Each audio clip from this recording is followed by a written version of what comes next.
There's a reason you're seeing this right now, but it's not what you think. Because behind your daily thoughts, behind your repeating patterns, an ancient force has been watching, waiting, and now it's ready to reveal itself.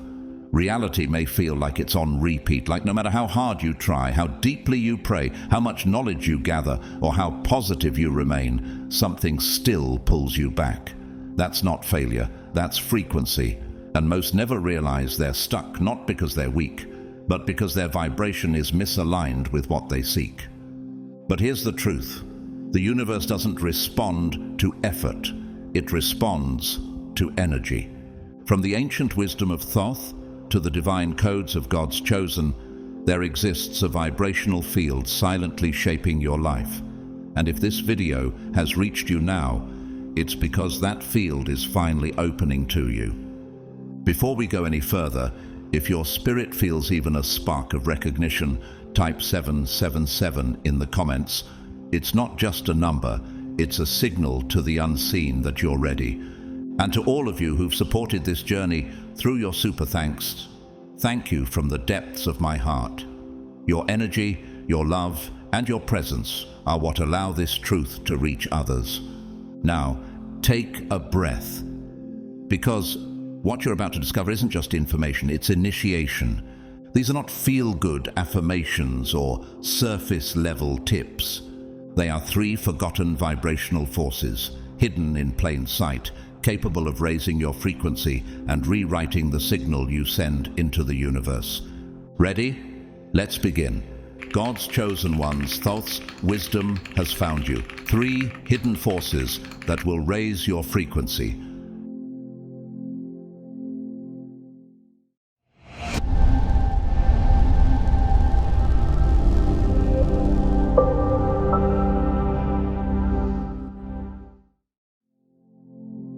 Your mind, God's chosen one, flourishes only when its hidden energetic currents, ancient as Genesis, flow in harmony.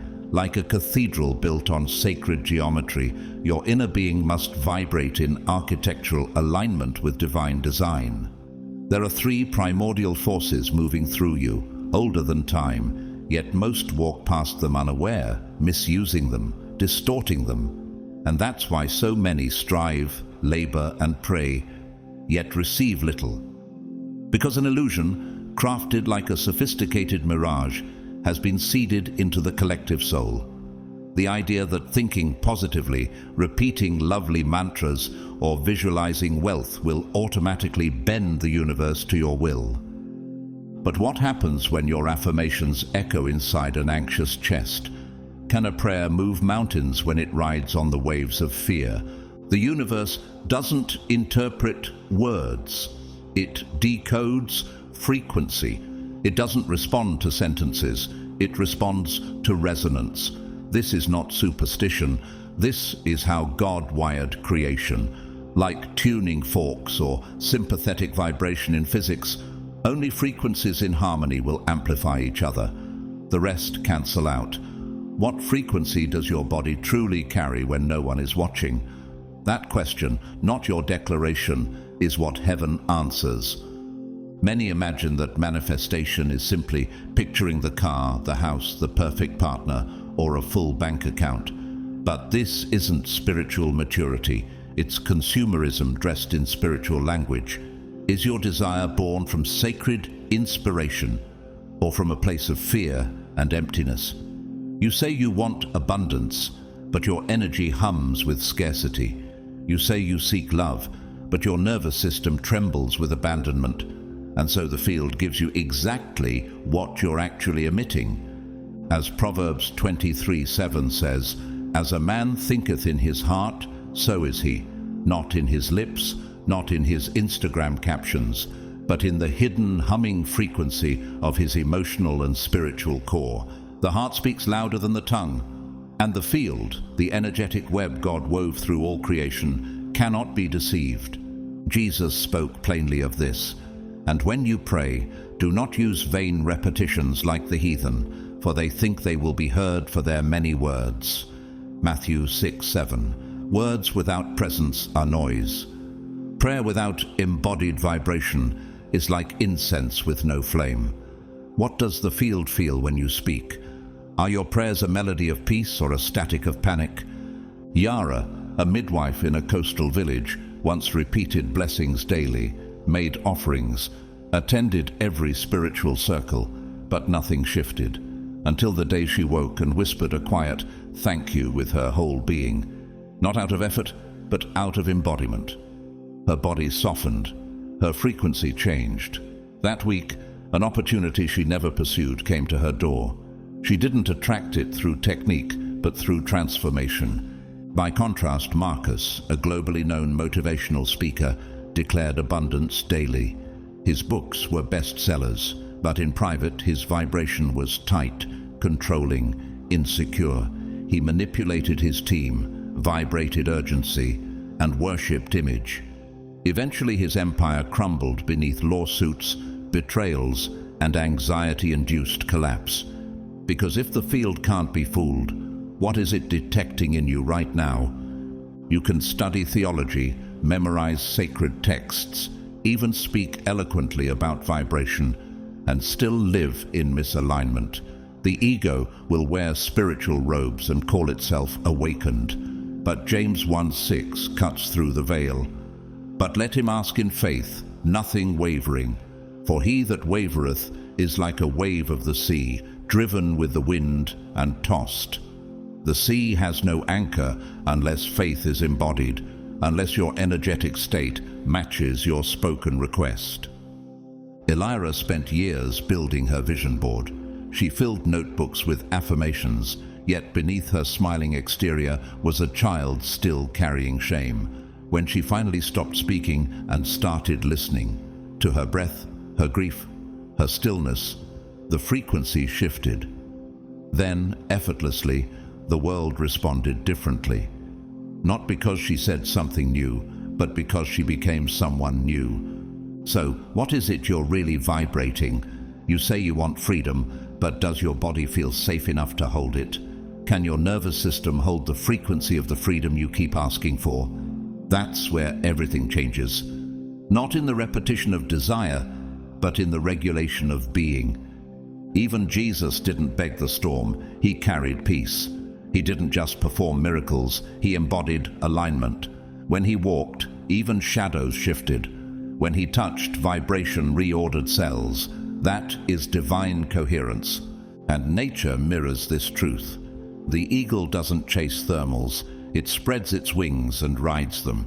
The lion doesn't roar to prove its identity, it roars from knowing it carries dominion. Trees don't manifest fruit by striving. They root deeply, trusting the unseen. Creation doesn't force, it resonates, and you were made in the same divine pattern. The redwood tree, tallest in the world, is not mighty because it resists the wind, but because its roots interlace with others in silent cooperation. Beneath the forest floor, mycelial networks form symbiotic relationships. Your desires are not isolated, they are part of a larger spiritual ecology, and the frequency you emit determines what you draw from that ecosystem. Romans 8:19 declares, "For the creation waits with eager longing for the revealing of the sons of God." Creation is waiting not for more knowledge, more conferences, more declarations, but for those whose being vibrates heaven's rhythm. And if all creation waits for you, how long will you delay your resonance? Tobias once fasted and tithed faithfully, asking God for breakthrough. But when asked, "What do you feel when you pray for provision?" he admitted, abandonment. That confession broke the spell. He wasn't ignored, he was misaligned. His frequency finally caught up to his prayer, and within months his entire life reorganized. Not because he worked harder, but because he vibrated differently. What would shift in your life if your prayers were no longer words, but living vibrations? Knowledge alone cannot elevate you. Without resonance, information is inflation. You don't attract what you want, you attract what you are. You are not rewarded for effort, you are matched by frequency. You don't manifest because you imagine, you manifest because you embody, and the field, the divine, incorruptible field, responds not to what you post, not to what you hope, but to what pulses in your core. There are three forces, primordial, precise, and powerful, that act directly upon the vibrational field surrounding you. They do not merely influence circumstances, they transform the very architecture of your being from the inside out. These are not trending techniques borrowed from spiritual influences or clever mental hacks disguised as enlightenment. They are ancient currents woven into the divine blueprint of creation, and they resonate at the root of every miracle, every awakening, every lasting transformation. God's chosen ones, you were never lacking in effort nor in faith. The missing piece was never your willpower. The real disconnect lies in your separation from these foundational forces, forces that speak the only language the universe truly obeys: vibration. Thoth, the legendary Egyptian sage of wisdom and sacred knowledge, was one of many ancient teachers who preserved these truths. But he was not alone. From the Psalms of David to the teachings of Jesus, from the desert mystics to modern saints, echoes of these same laws can be found if you have the ears to hear. Yet over time, these forces were stripped of their fire. What was once alchemy became algorithm. What once ignited transmutation of the soul was reduced to sloganized spirituality, plastered on social media slides and printed on coffee mugs. What began as divine technology became decoration, and in doing so, people forgot.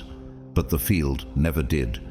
As Isaiah 55:11 says, "So shall my word be that goes forth from my mouth. It shall not return to me empty, but it shall accomplish what I please." God's frequency is unshakable. When His word is spoken in alignment with divine intention and presence, it manifests reality. These ancient forces mirror that same principle. When sustained in your vibration, they reshape your life with precision. So why do most never experience lasting change? Because these forces demand more than surface intention. They require presence, truth, and vibrational stamina. Most people touch them, feel a temporary lift, then fall back into unconscious patterns. Like muscles unused, their frequency decays. What force is available to you right now that you've touched but never fully embodied? Elijah, the prophet of fire, learned this the hard way. After calling down fire from heaven, defeating the prophets of Baal, he collapsed into fear and fled into the wilderness. The same man who shifted national energy with a prayer now trembled in survival frequency. But in the cave, God did not speak through wind or fire, but through a whisper. 1 Kings 19:12. The point? Power isn't always in display, but in sustained alignment. It's not enough to start. Can you sustain the frequency of what you say you're ready for? Emma, a trauma-informed therapist and spiritual coach, had helped hundreds heal. But deep inside, she'd buried the grief of a father she never reconciled with. She meditated, taught breathwork, and preached embodiment. But her own body vibrated avoidance. When a spiritual mentor asked her, "What truth are you too wise to admit to yourself?" the question shattered her emotional firewall. For the first time, she stopped performing presence and became it. That day, she activated a force she had spoken of, but never lived. And everything shifted. But not everyone makes that turn. Jonas, a charismatic church leader with massive influence, spoke weekly on love, forgiveness, and power. But behind the pulpit, he manipulated, deceived, and built a persona disconnected from the divine. He misused the sacred for applause. Eventually, scandal erupted. His vibration had long spoken louder than his sermons. The field cannot be bribed with charisma. What you are is what returns to you. That is divine symmetry. As Psalm 51 verse 6 affirms, "Behold, you desire truth in the inward parts, and in the hidden part you will make me to know wisdom." These forces answer to your inward truth, not your outward performance. You may speak the language of angels, but if your core emits contradiction, the field will reject the signal. What's tragic is not how rare these forces are, but how few sustain them long enough for reality to bend. You touch them in worship, in meditation, in moments of silence, but you let them go, and the fruit withers. Nature holds a mirror. The phoenix does not rise because it flaps harder. It rises because it surrenders to fire. The metamorphosis of the caterpillar into the butterfly is not gradual. It's a complete cellular death and rebirth. There is no shortcut. There is only frequency fidelity. The aurora borealis, those dancing lights of heaven, are not random beauty. They are electromagnetic reactions caused when solar winds meet Earth's magnetic field at precise energetic tension. Do you know what kind of grace awaits when your soul finally meets God's current at full voltage? Science calls this resonance. Theology calls it obedience. The mystics call it union. But the result is the same. When your being aligns, the universe moves. You don't need more technique. You need more truth. You don't need to say more. You need to sustain what is already available. And the good news? These forces were never gone. They were only waiting for you to become still enough, true enough, and present enough to hold them. What would happen if you stopped reaching and started resonating? The first invisible presence that transforms everything. You are now stepping into sacred ground, because what we're speaking of isn't just any energy. It's the ancient frequency that holds creation together. It's the foundation of all vibrational elevation. And the first force, the most powerful and also the most distorted across history, is love. But not the love you learned in movies. Not the kind that clings, pleads, waits for reciprocation, or negotiates affection for comfort. That isn't love. That is fear dressed in softness. That's attachment, programmed through culture, repetition, and trauma to look romantic while vibrating like bondage.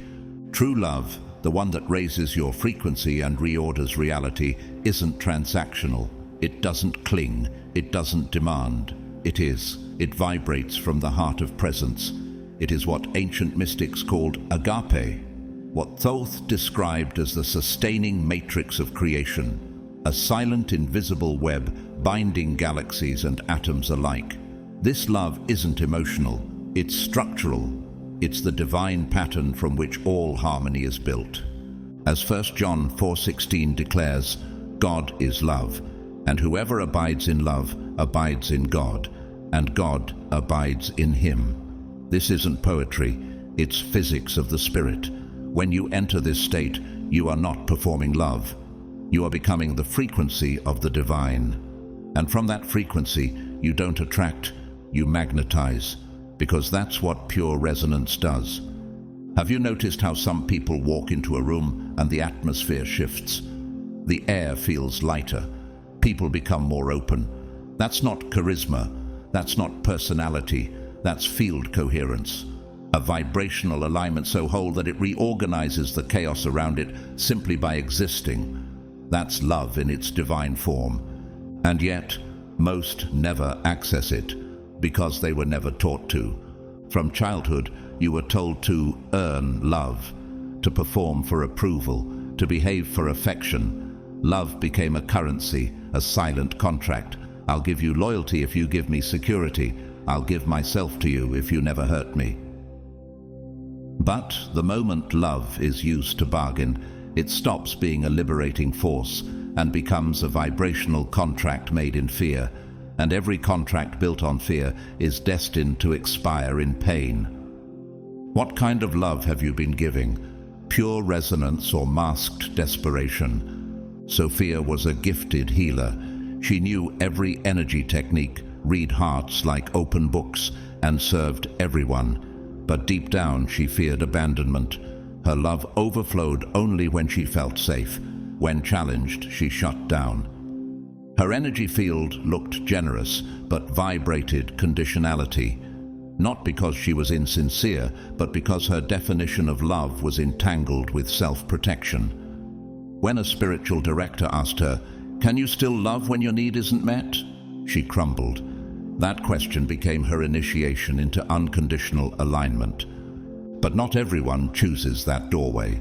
Nathaniel, a famous humanitarian and philanthropist, was celebrated for his compassion. But behind the scenes, he controlled those closest to him. He gave money for loyalty. He offered kindness to manipulate outcomes. When his partner finally left, everything unraveled. He called it betrayal. But it wasn't. It was the consequence of a contract he never admitted he wrote. The truth is, dependency disguised as love lowers your field. It pollutes the current of God's presence in you. It shifts your vibration from abundance to survival, from flow to fear. When love becomes about securing someone's presence, you're no longer loving. You're negotiating safety. And the field doesn't judge, it reflects. Psalm 147 verse 3 says, "He heals the brokenhearted and binds up their wounds." But God doesn't bind wounds so we can chain others. He heals so we can stop projecting pain into relationships. And yet, how often do you love in exchange for reassurance, for security, for control?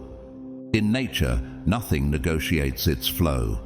The river doesn't ask the rocks to move. It carves its way in surrender. The sun doesn't shine only when praised. The tree gives fruit whether the hand that picks it blesses or breaks it. So why has your love become so conditional? When you vibrate love as control, life contracts. Work becomes a battlefield for validation. Relationships turn into arenas of unmet expectations. Even finances reflect this distortion. Because your vibration cannot compartmentalize, what affects one field bleeds into the rest.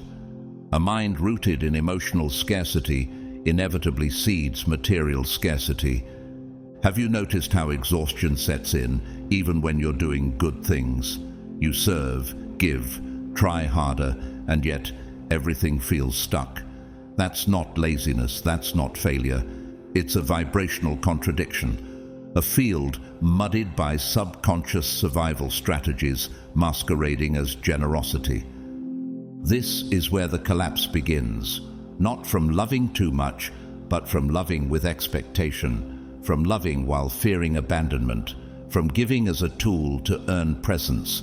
And that's why the first true force, love, is also the one most misunderstood, most wounded, and most desperately needed to be restored.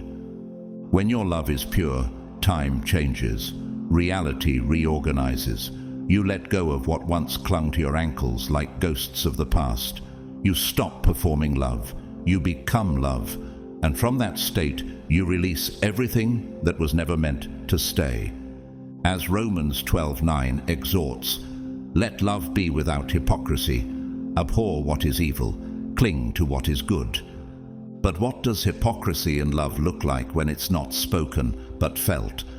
It's not only telling others what they want to hear while secretly carrying resentment. It's not simply promising devotion while your heart whispers retreat. No, it goes deeper. Hypocrisy in love is the quiet misalignment between what you give and what you truly feel. It is the energy of pretending to offer freely while unconsciously bargaining for love, safety, or recognition. It is the smile that masks fear, the kindness that conceals a hidden contract. This kind of energetic distortion is invisible to the eye, but unmistakable to the field. People may not know exactly what feels off, but they will sense the lack of coherence.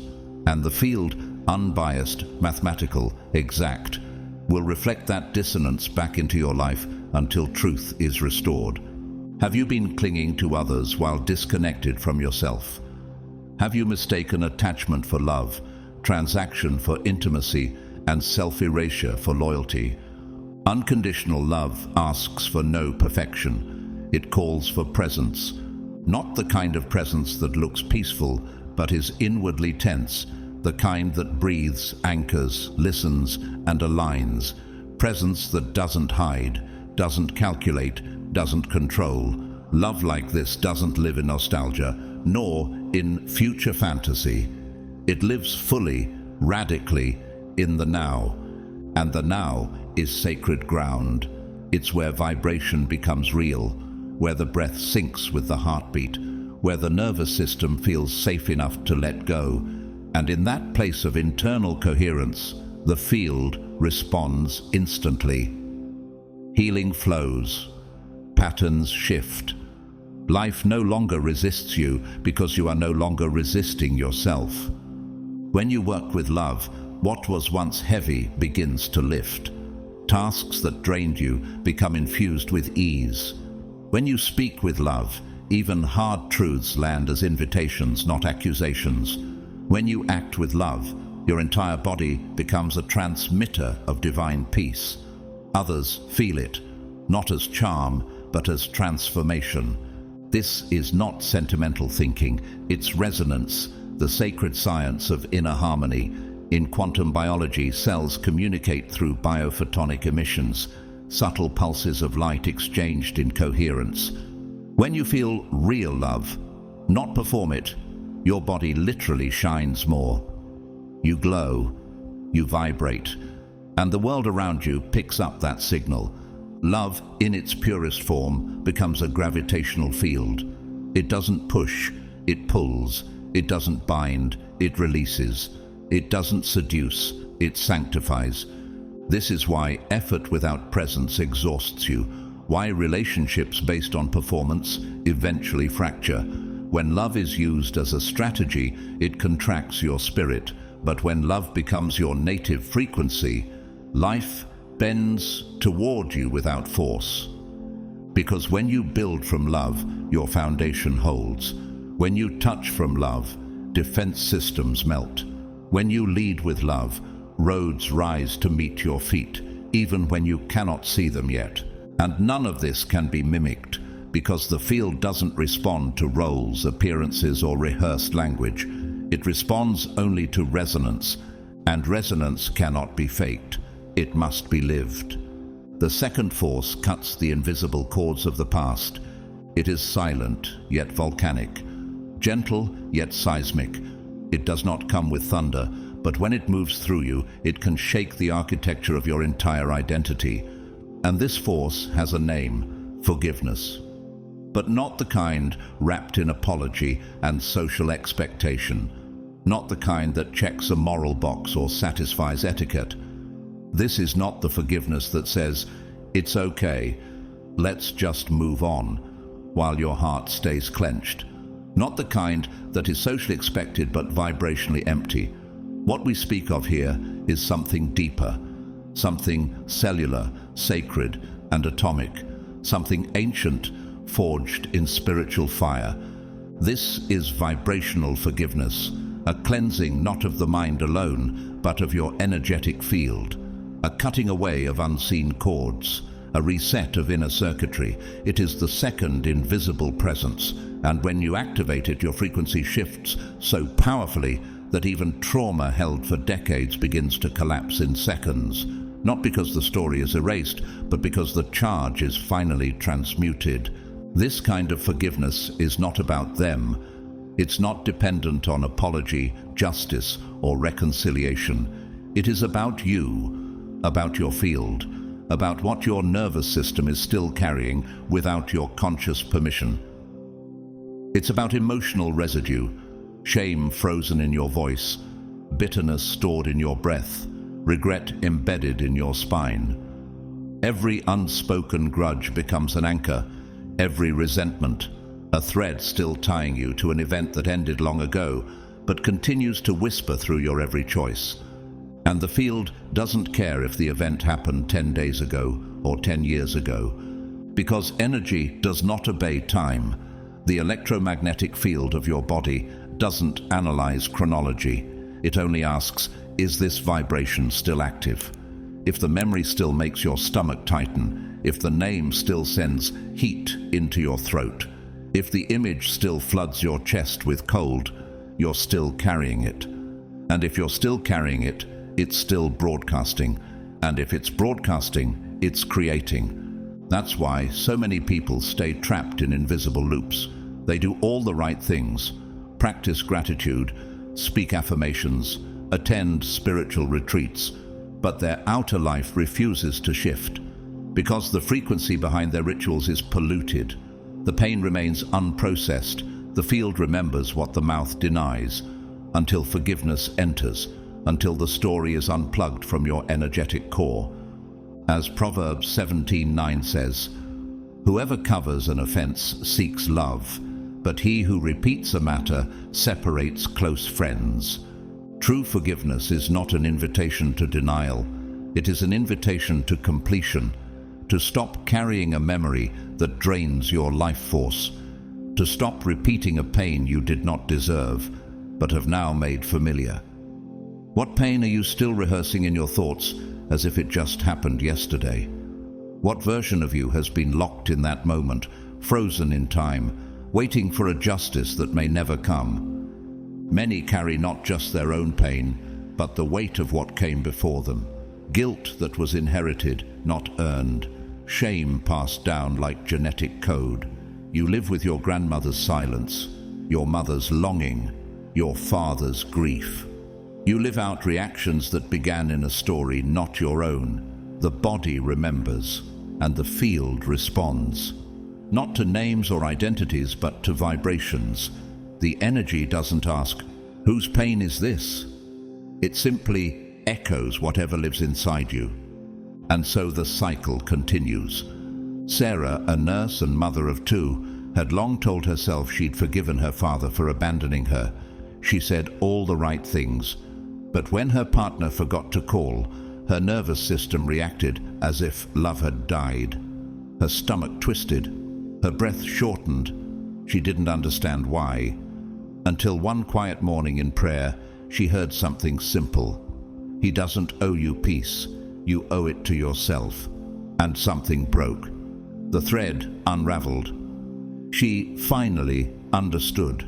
Forgiveness wasn't about him. It was about claiming her own field, her own breath, her own future. Then there's Eli, brilliant, wealthy, powerful.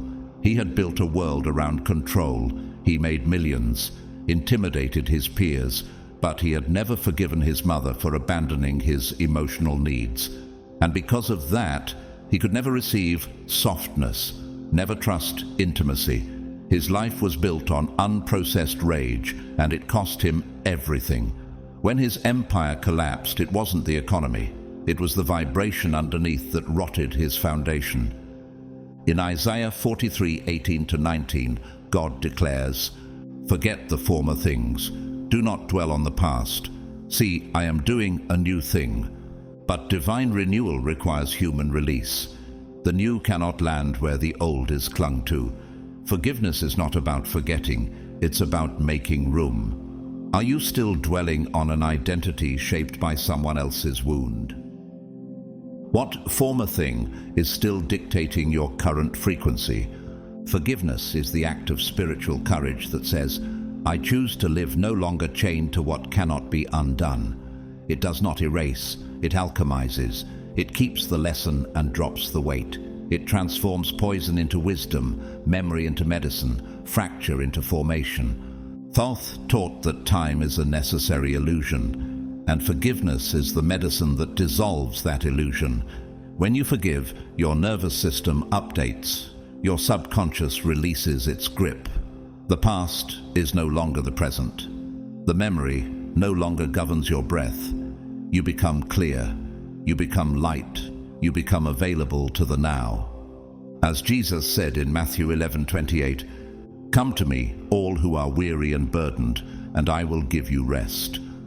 Forgiveness is not weakness, it is restoration. The rest of the soul, the Sabbath of the Spirit, the peace of choosing to stop feeding what no longer serves your sacred journey. Why do you still feed what once broke you? There is no clinging to what is finished. The snake sheds its skin unapologetically. The tree releases its leaves with full trust in winter. The human body regenerates itself moment by moment, rewriting the self. So why does the soul cling to what was? Out of fear? out of identity, out of habit. Forgiveness is not a soft concept. It is a revolutionary force that rewrites your resonance. It is the scalpel of spirit, cutting through soul scar tissue. And when the cord is finally cut, when the field is cleared, something extraordinary happens. Your chest opens, not metaphorically, but quite literally. When forgiveness moves through you, the body reacts, shoulders drop, the ribcage expands. What you thought was tension from life was actually the pressure of years, silently stored in the inner walls of your body. Suddenly it lifts. Breath fills places that were once collapsed, and you begin to feel something strange yet familiar: spaciousness. Years ago, Lena, a quiet tailor from a small town, shared how she had lived with acid reflux for most of her adult life. No diet helped, no medication fixed it, but one day, after writing an unsent letter to her estranged sister and choosing to forgive her, not because she apologized, but because Lena was tired of burning inside, her symptoms disappeared within weeks. No ceremony, no external event, just a shift in energy. Her chest had carried the fire of resentment, and when that fire no longer needed to be fed, the body recalibrated. That's how forgiveness works. It clears the system from the inside out. Your breath deepens, not just as a bodily function, but as a signal of safety. Trauma shortens the breath. Grief hides in the diaphragm. Anger grips the lungs. But forgiveness restores rhythm. The breath returns home. It slows. It softens. The body whispers, "I no longer need to defend myself." And in that moment, you reconnect to God. After all, breath, ruach in Hebrew, is the very word used for spirit in Genesis. Breath is divine. And when you breathe without burden, you're no longer surviving. You're communing. Job 33:4 says, "The Spirit of God has made me. The breath of the Almighty gives me life." The deeper your breath, the more you embody that original divine rhythm. Forgiveness clears the field so that spirit can take up residence again in every inhale. The atmosphere around you changes. Suddenly people treat you differently, but it's not them, it's you. Your frequency has shifted. You no longer vibrate suspicion. You no longer echo hurt. And the field responds accordingly. You speak, and your words have softness, not urgency. You move, and your presence has weight. Not tension, but rootedness. People feel it. Animals sense it. Children are drawn to it. Why? Because truth is magnetic. And for the first time, life begins to flow again. Ideas return. Creativity sparks. Divine timing finds you, not because of effort, but because you've cleared interference. Energy once stuck in loops of replay and resentment now has room to expand. The heart becomes a conductor again, channeling inspiration, joy, peace. You are not waiting for life to change. You have already changed. So life can finally meet you. Not the life shaped by reaction. That life, the one shaped by defense, survival, constant emotional recalculations, slowly dissolves. The false self, constructed to protect the wound, begins to fall away. It served its purpose, but it cannot come with you where God is calling you. What version of you must be released in order for truth to rise? Not the one based on history. Your history is real, but it is no longer your home, and it no longer defines your trajectory. The past may still echo, but it no longer instructs. Forgiveness doesn't delete, it reorders. The memory remains, but it no longer dictates mood, decisions, or identity. 2 Corinthians 5:17 proclaims, "Therefore, if anyone is in Christ, the new creation has come, the old has gone, the new is here." Forgiveness is that bridge into the new, the crossing over from memory to miracle, from pain to presence. But the life that pulses now, fresh, open, healed, this life is not perfect, but it's available. It's not free from difficulty, but free from distortion. You can meet the moment clean. The static is gone. The charge is neutralized. You're no longer reacting to the world through the filter of your past. You're responding to it from the truth of who you are, a child of light, a vessel of peace, a being made for freedom. Because forgiveness is the only way to reclaim your frequency from the grip of what no longer belongs. No visualization, affirmation, or manifestation tool can override an unhealed vibration. You cannot affirm your way out of resentment. You cannot meditate over unprocessed shame. You have to meet it, touch it, release it. That's the only path to true energetic freedom. Marcus, a highly respected yoga teacher, built a global platform teaching presence. But behind his gentle tone was unresolved anger at his brother, who had betrayed him years ago in business. He never spoke of it, but his energy leaked it. His body stiffened when family was mentioned. His romantic partners always felt distance, and eventually everything began to crack. Not because of failure, but because he refused to forgive. The mask no longer held, and life, with love, removed everything that stood in the way of his truth. And when you reclaim that frequency, you make space for everything heaven has been holding for you all along.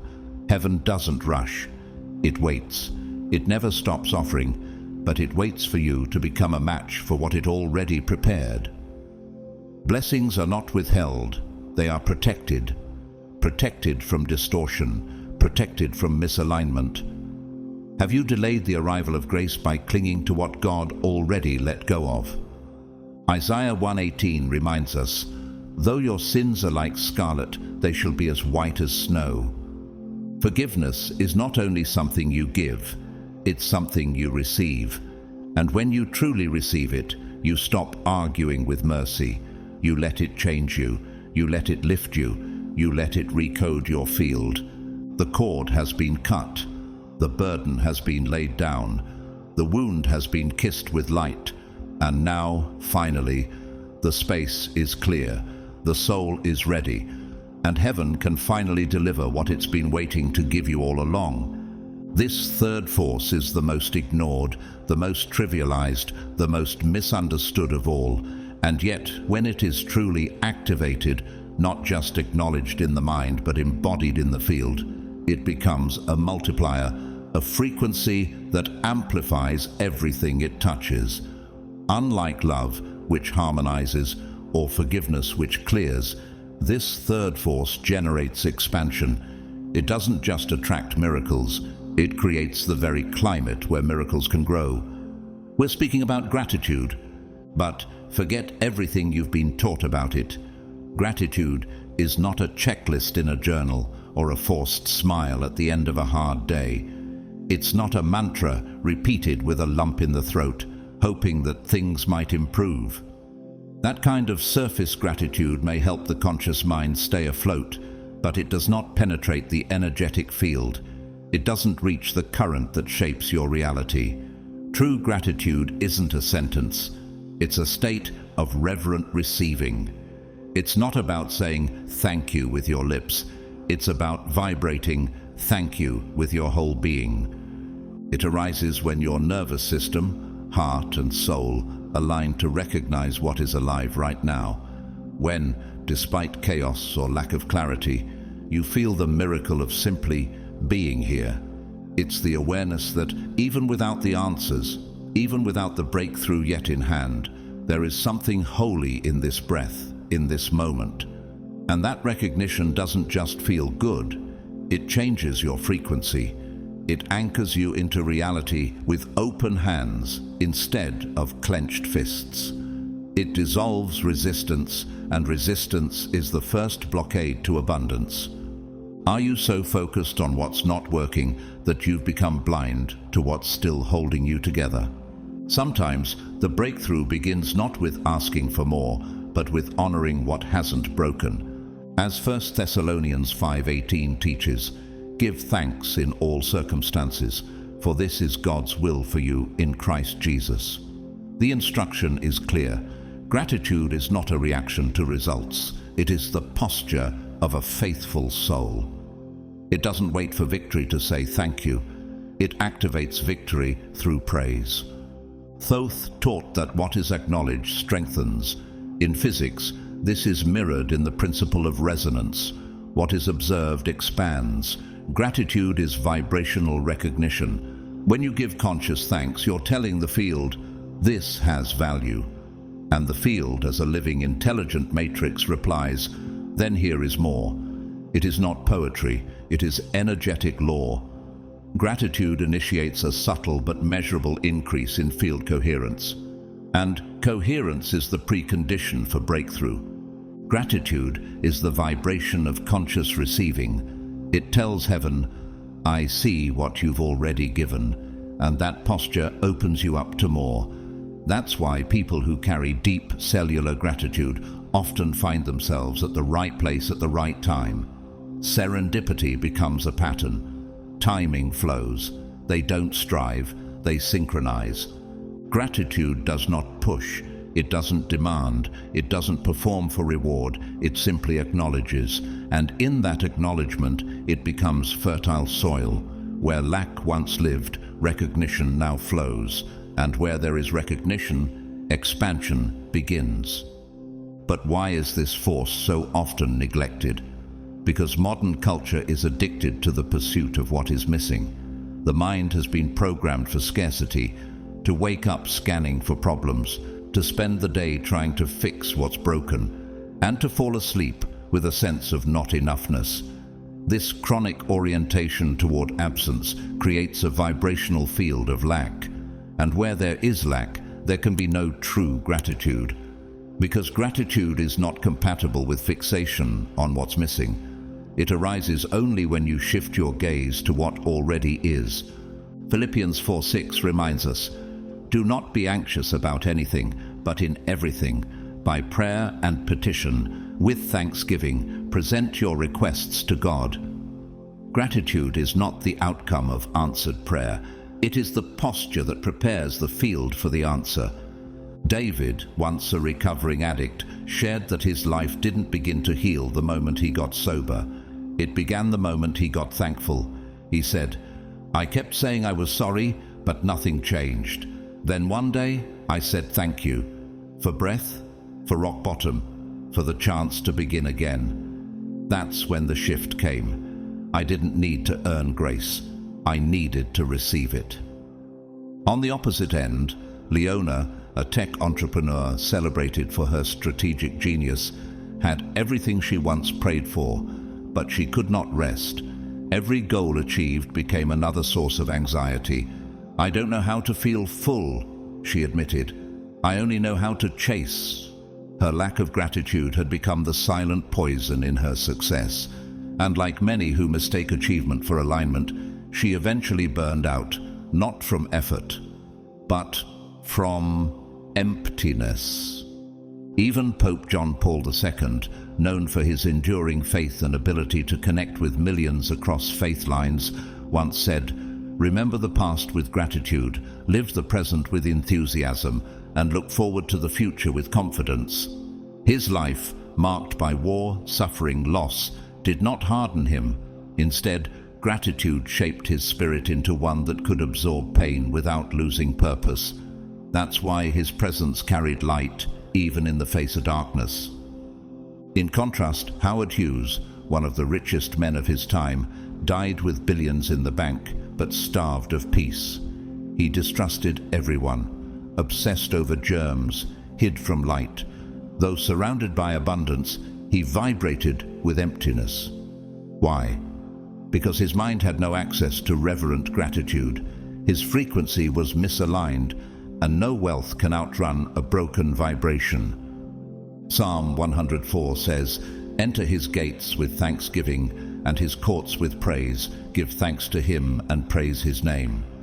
Gratitude isn't a decoration, it's a doorway. It's how you enter the space where heaven responds. Not when your life is fixed, but when your heart is open. True gratitude doesn't romanticize suffering. It doesn't deny difficulty. It simply sees through the veil. It says, even here, something holy is happening. Even this is usable. Even this will serve. That is not spiritual bypass. That is spiritual maturity. Gratitude rewires your nervous system. It transforms waiting into worship. It turns the unknown into a sanctuary. It makes space where fear once stood. And in that space, God moves. So the question is not, what do you want more of? The question is, what are you already receiving but refusing to see? What blessings are you delaying because you're still looking for more instead of honoring what is already in your hands? Because the moment you notice, the moment you breathe and say thank you with your full presence, not your performance, your field shifts. The vibration stabilizes and multiplication begins, not because you earned it, but because you finally became a match for what was always yours. And that's why gratitude is one of the 3 sacred forces that truly raise your frequency, because it breaks the subconscious loop of internal lack. It lifts your perception to a higher altitude where scarcity can no longer breathe. And where there is elevation, there is release. The field begins to organize itself differently. People arrive with divine timing, doors open, ideas surface. Not by chance, but because your field is now vibrating in resonance with real abundance. But what happens when these 3 forces, love, forgiveness, and gratitude, are activated, not in isolation, but as a whole? Your entire vibrational structure begins to reorganize. It's not just an emotional shift, it's a quantum one. Like particles aligning to form sacred geometry under frequency, your inner being aligns to the architecture of heaven. And yet, here is the paradox. Now that the 3 forces have been revealed, why do they still seem not to work? Why, even after feeling divine love, practicing honest forgiveness, and vibrating real gratitude, does the energy rise and then fall again? The answer is subtle, but clear. These forces cannot be truly activated separately. That is the invisible error. As Ecclesiastes 4:12 reminds us, a cord of 3 strands is not quickly broken. One strand, no matter how strong, cannot sustain wholeness on its own. They must intertwine. When love flows without forgiveness, it becomes attachment, an emotional grip disguised as devotion. When forgiveness arises without gratitude, it hardens into emotional distance. It says, I release you, but it leaves the heart cold. And when gratitude is practiced without love or forgiveness, it turns performative. Something beautiful on the outside, but hollow inside. 3 separate lights, flickering in different rhythms, create dissonance, not illumination. This is why many people experience temporary breakthroughs only to collapse back into old patterns. The frequency spiked, but coherence was missing. The field received light, but the vessel could not hold it. Romans 12:2 calls us not only to transform, but to renew our minds, so we may test and approve what God's will is, His good, pleasing, and perfect will. And that kind of renewal is only sustainable when the full structure of your being is aligned, emotionally, spiritually, vibrationally. These 3 forces form a triangle of sacred current. Each leg stabilizes the others. Love grounds you in compassion. Forgiveness liberates your emotional memory. Gratitude keeps your frequency open to divine flow. If any one of them is absent, the field wobbles. But when all 3 pulse together, anchored in presence, released from the past and open to the now, then a higher harmonic frequency is born. In science, this is known as phase coherence. Only when 3 waves are in tune do they create constructive interference, a multiplication of amplitude, not chaos. In spirit, this is what Psalm 133 describes when it says, "How good and pleasant it is when God's people live together in unity. For there the Lord bestows His blessing, even life forevermore." Unity of intention, of vibration, of presence is the condition for sustained blessing. And when that unity happens in your own field, when you are no longer fragmented between love and bitterness, between memory and longing, between want and reverence, something profound begins to shift. The field becomes stable, and what's unstable can no longer remain. Relationships not built on resonance fall away. Environments that drain you begin to collapse. Goals that once seemed vital suddenly feel foreign. This is not collapse, it is purification. The mind may resist it, but the soul recognizes it as freedom. What no longer belongs will remove itself, because it can no longer vibrate with the light you now carry. And even when things begin to fall apart externally, you will feel peace. Because something unshakable is now anchored within. You no longer pray for light, you have become it. You no longer seek love, you vibrate it. You no longer beg for blessings, you hold the frequency that attracts them effortlessly. This is what the three forces were always pointing toward. Not a better version of your past life, but a new one, built on resonance with heaven. It may look like a loss. The phone stops ringing, the deal falls through, the invitation never comes. But beneath what the mind labels as rejection is something far more precise, the field purifying itself. What leaves is not a punishment, it's the result of vibrational friction. You're not being abandoned, you're being realigned. Thoth once revealed that when the inner world finds harmony, the outer worlds respond with mathematical precision. The universe is not chaotic, it is recursive and exact. This principle mirrors the resonance laws of wave physics. When frequencies don't match, interference occurs, and the wave either collapses or realigns. So what you call losing is the field rejecting what no longer fits. But when your frequency rises to this level of inner refinement, a new kind of battle begins. And this one is quiet, internal, invisible. It is the ego, not as villain but as reflex. It doesn't appear with horns. It comes cloaked in logic, anxiety, and nostalgia. The ego begins to stir the moment it senses its architecture of control is being dismantled. It responds with the most subtle weapon of all, fear disguised as reason. It tells you that you're going backward, that you're losing stability, that you're making mistakes. But in reality, it's not that you're going the wrong way, it's that you're leaving the path it built to keep you small. This is not evil. It's protection that has outlived its usefulness. The ego is the psychological scaffolding that held you up when your inner world was still under construction. It was built from early wounds, collective fear, cultural programming. But now that your soul has matured, the scaffolding must come down for the true temple to rise.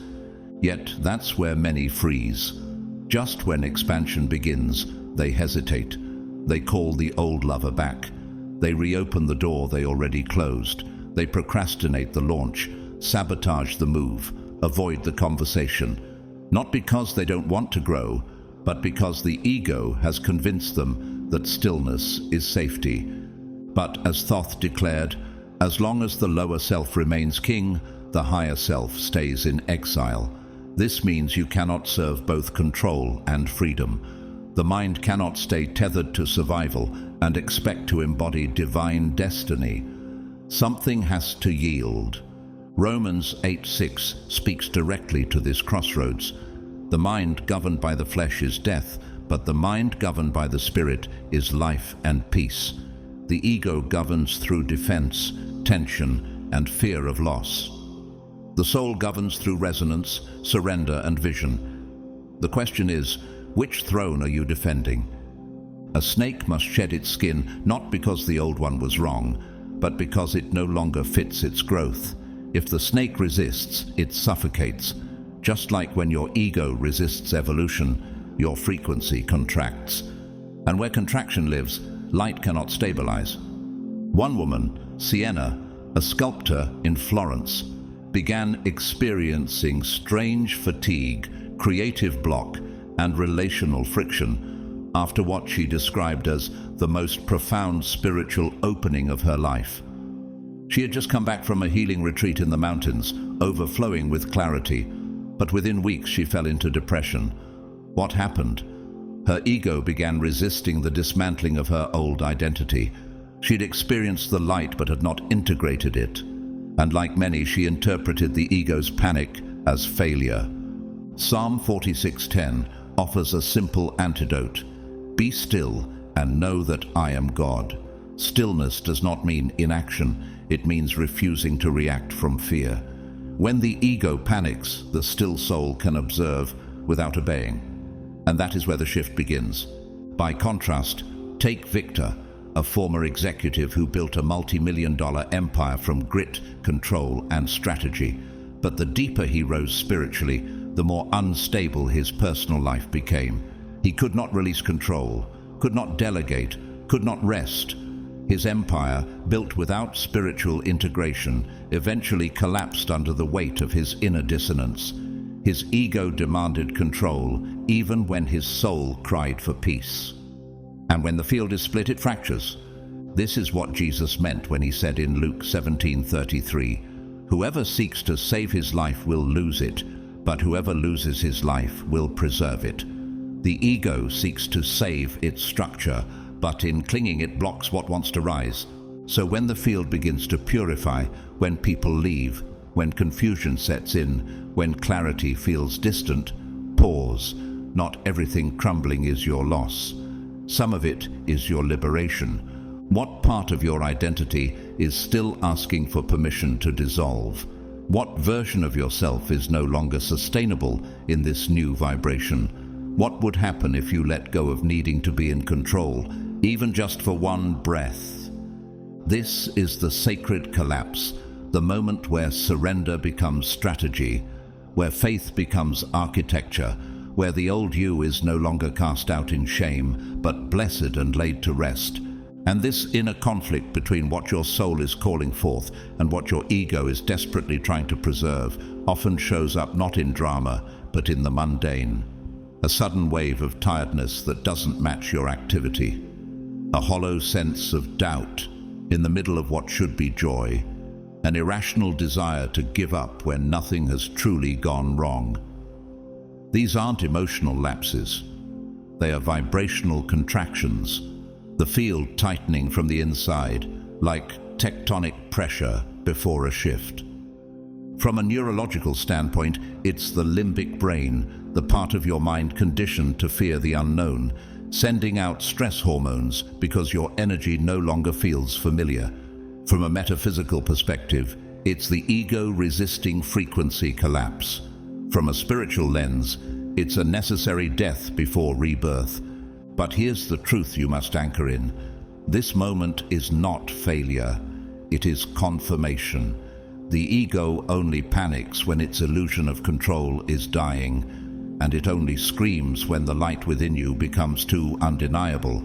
If sabotage is rising, it means you're on the edge of something it cannot govern, a new reality it cannot code. And when the ego can no longer rule, the true field activates. The shift isn't always loud. It's rarely dramatic. Often it happens quietly. Conversations dry up, friendships dissolve with no fight, doors close without reason. You walk into a room and feel dissonant where you once felt belonging. People say, "You've changed," but they don't understand that it's not your personality, it's your frequency that has reorganized. And with that comes release. Not dramatic letting go, but a quiet no longer needing. You don't force closure, you simply stop feeding what doesn't nourish your evolution. This is not apathy, it's resonant clarity. As Thoth declared, those who wish to dwell in the house of the gods cannot stay attached to what vibrates in the basement of consciousness. In other words, what is not aligned cannot remain, no matter how tightly you hold it. The new frequency becomes a filter, a silent but sovereign boundary. It doesn't fight. It simply refuses to host what no longer belongs. 1 John 1:5 affirms this: God is light. In him there is no darkness at all. When you become a carrier of divine frequency, everything that carries the imprint of fear dependency, guilt, or emotional manipulation begins to fall away. Not because you rejected it, but because it could no longer attach itself to you.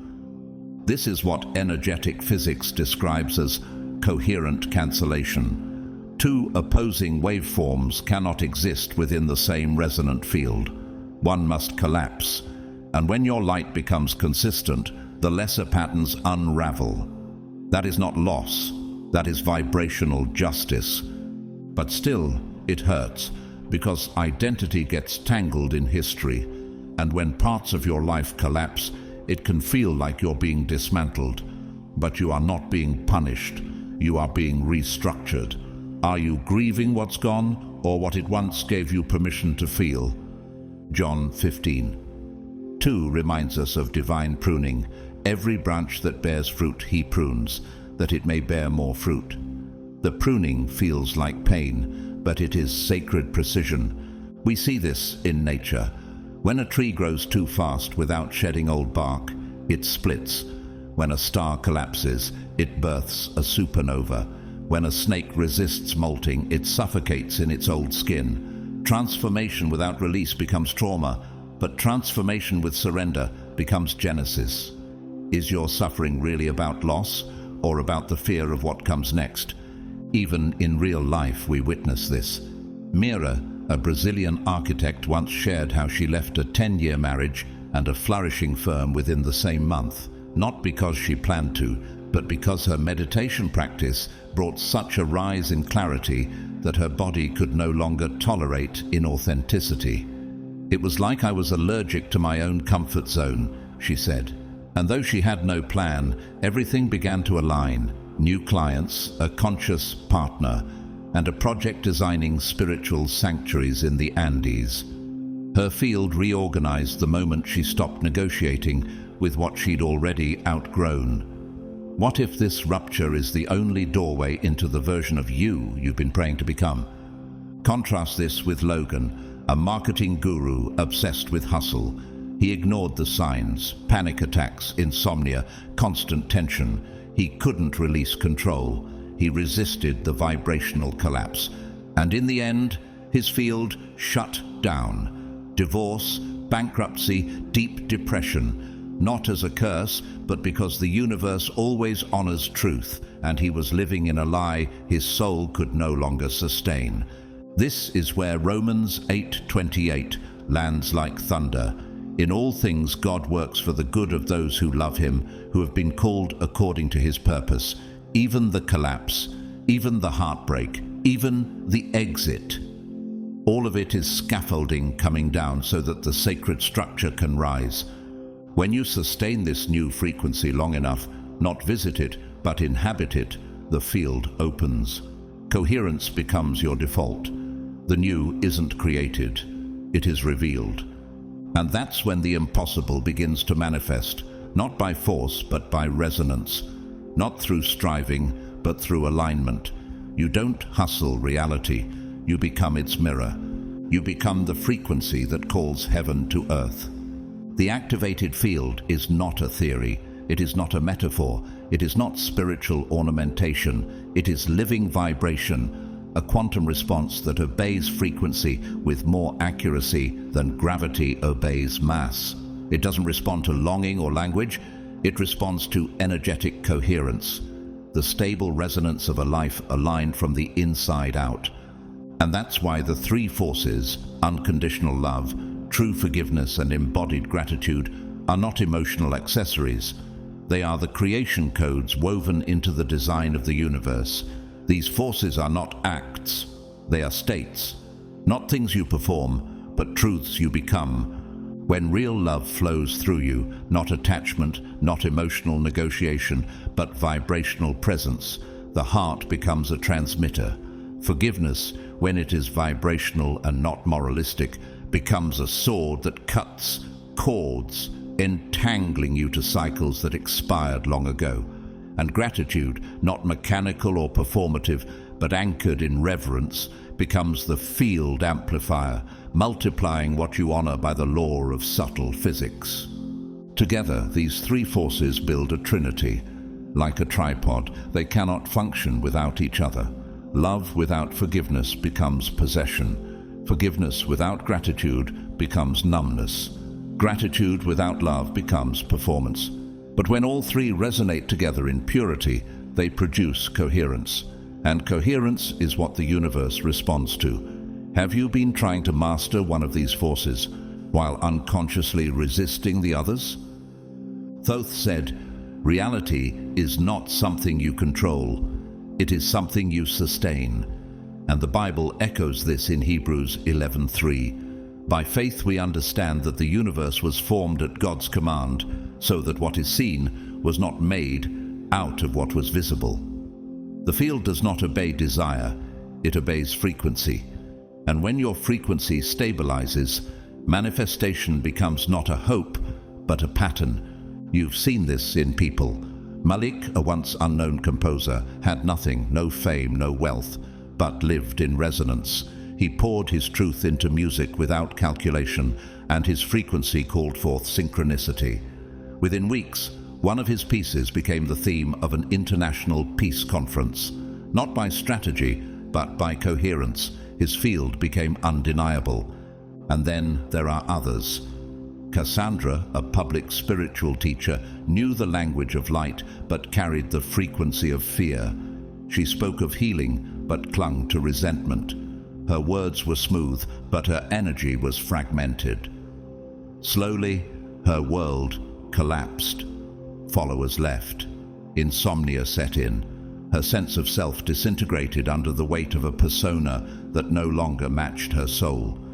As Galatians 6:7 declares, "Do not be deceived. God is not mocked. For whatever one sows, that will he also reap." The field reflects what is active, not what is advertised. What if the version of your life you've been praying for is already vibrating on the frequency you've been avoiding? Because once the field stabilizes, you stop needing proof. You stop bargaining. You stop performing. You simply become the signal, and everything that is meant to respond begins to find you, not by force, but by gravitational law. And that's when the purging begins. Relationships, roles, habits, even dreams, if they do not resonate, they begin to dissolve. Not because you are failing, but because your vibration is refining. As John 15:2 affirms, "Every branch that bears fruit, he prunes, that it may bear more fruit." Loss is not punishment. It is sacred subtraction. It is divine engineering. So when people leave, when plans collapse, when silence falls, don't panic. You are not being abandoned. You are being realigned. Are you still trying to keep what you've already outgrown? In nature, everything obeys this law. A snake that refuses to shed will suffocate in its old skin. A star that resists implosion will collapse violently. A tree that refuses to drop dead fruit will rot from the branch inward. Release is not a threat. It is the gatekeeper of renewal. Psalm 84:11 reminds us, "No good thing does he withhold from those whose walk is blameless." In vibrational terms, blameless means undivided. It means living in internal congruence, where your heart, your words, your actions, and your frequency no longer contradict each other. What would happen if you stopped visiting the frequency and started living from it? Because when these three forces truly synchronize, when love, forgiveness, and gratitude become your breath rather than your checklist, your energy becomes a portal. Your presence begins to reformat rooms, redirect opportunities, dissolve illusions. And that is not poetry. It is resonance. It is the invisible architecture that governs the visible world. It is frequency as prayer, alignment as language, vibration as faith. And if you've read this far, you already know you are not here to attract your future.